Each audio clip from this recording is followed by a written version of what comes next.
Hi guys, this is Atharva and welcome back to another video. Thank you so much for stopping by. And in this video, I just wanted to talk about a few slides that I feel if you are serious about card magic or just serious about this art form as a magician, you guys should know these slides or these moves, and you guys should have these in your repertoire as a magician. I have no idea why my flash turned off, but yeah. So continuing, so the double lift. So I want to talk about the double lift because I know this is everyone's favorite. I am so sure 80% of you guys start your gig with this. Your card goes in the center and it jumps to the top. And I know this trick gets amazing reactions. Now, my problem is not with the trick or not with the ambitious. My problem is with the double lift a lot of magicians out there do. A lot of magicians. So what is double lift? It is you are basically lifting two cards and making it look like you have lifting one card. And now it is our job as magician to make this look as natural as possible. But there are people who do the double lift like this. They'll hold a break this big, then they'll turn the card like this. Bruh, does this look natural? Or I know a lot of people might not like this, but I don't like even the thumb count, even if it's a decent double lift to start with. But I think the more easier you make it look, the more natural your double lift is, the better it is. This is what I do. This looks so natural, and you know, no one is going to speculate that there is two cards, because uh, you are not preparing anything before. You are not doing a pinky count or a thumb count. You are just straight away lifting two cards, and I know this is going to take a little practice. This is not something you are going to learn in a day. And if you are starting with magic, you can start with the pinky count and thumb count. Once you learn the pinky count or the thumb count, I think you guys should invest your time in learning this. I don't know what this is called, and by the way, by this I don't mean this. We are not here to do this. Just make it this natural. I actually did a triple lift, but yeah. And again, the double lift, I guess this is just such a beautiful move, and the amount of possibilities you guys will unlock by learning a double lift, a good double lift, is actually insane. I guess I think every magician uses a double lift in their routine, and this is an essential. I guess you guys should learn a good double lift. I know 90% of you guys know the double lift. Not even 95. I think 99% of you guys watching know the double lift. But I am so sure very few of you guys are doing a double lift that is as natural as this one. And again, also don't do the David Blaine one. I guess David Blaine does this. What is the need of doing this? Like this just this is just so extra, I feel. And as a magician, I guess I think this is what Daniel Madison says. Your job is not to make the audience look at the magician. You guys want them to be impressed by the magic you did. You guys want them to feel the magic and not the remember the magic and not the magician. And I guess this is what a lot of magicians should work on, and not do all this sort of. So yeah, that was the double lift. The next move that I want to talk about is probably my favorite, and I'm laughing because a lot of magician friends that I have know how much I love this move, and I think I just do this move in every performance, in every act, in every gig, in every routine that I do. I think this one move I always use, and it is because the amount of possibilities that this moves unlock. And I'm talking about the gambler's cop. This is what the gambler's cop is. If you guys don't know, it is a palming method which allows you to secretly palm a card like this.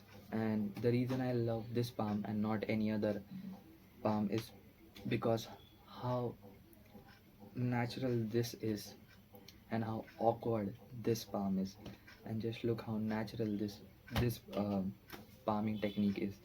And you guys can also learn the 10 kai palm. But talking about the gambler's cop, I think I use this pretty much every day, and this has, I think, my muscle memory with gambler's cop is just insane right now.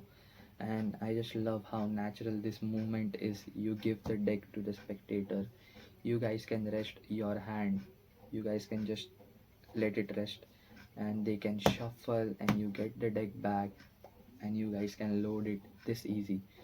And also, again, talking about the amount of possibilities you guys are going to unlock is just insane. And there are so many ideas that I want to share with you guys regarding the gambler's cop, on which I may make a video in the future if I feel like, because they are original ideas. And so yeah, this is the gambler's cop. I can actually make an hour-long video on this, but we don't have that much time right now. But the gambler's cop, just amazing.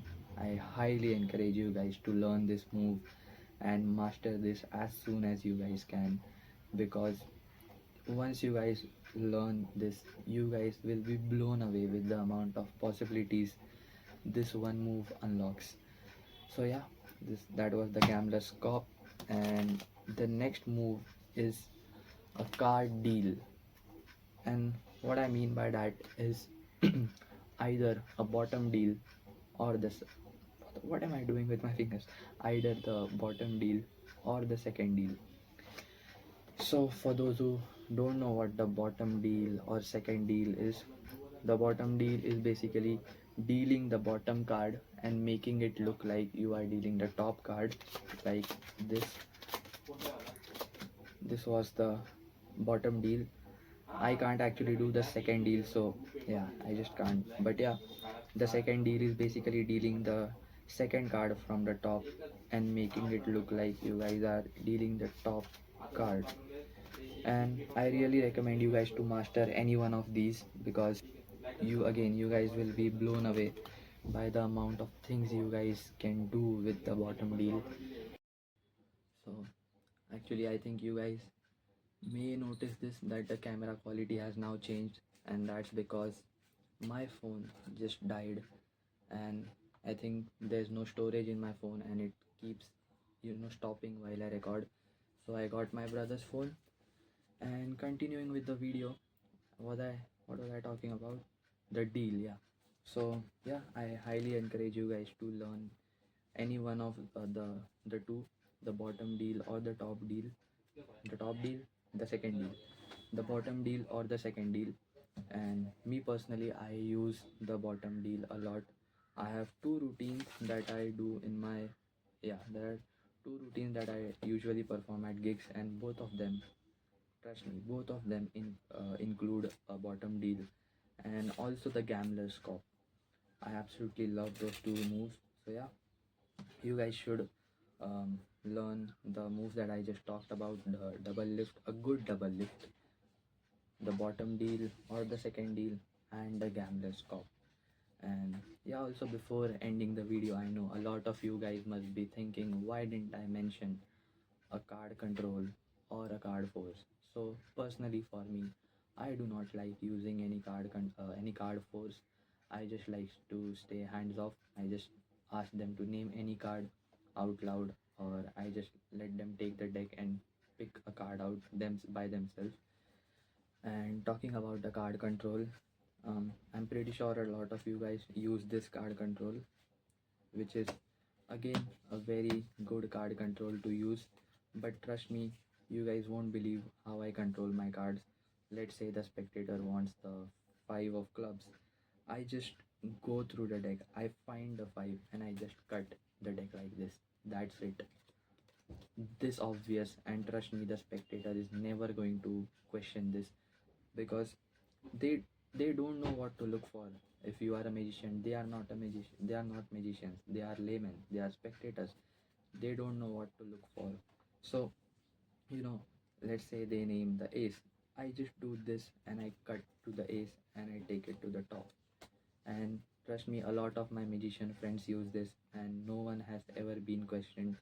And yeah, I think, but if you guys still want to learn card control, there are so many out there, but make sure you learn a good card control. Again, not something that is so obvious to the spectators, right? There are so many card controls which are so obvious what you are doing, but yeah, I think this is what you guys can start using. Just trust me, just do this very naturally. No one is going to question you. And yeah, I think that's it for the video. I think this was so stressful because I had to change the camera, and the recording from this phone, it just stopped so many times. You guys will find out in the cuts of the video. There are going to be so many cuts. There was so much noise around, but finally the video is over, and thank you so much for watching, and I'll see you guys in the next video.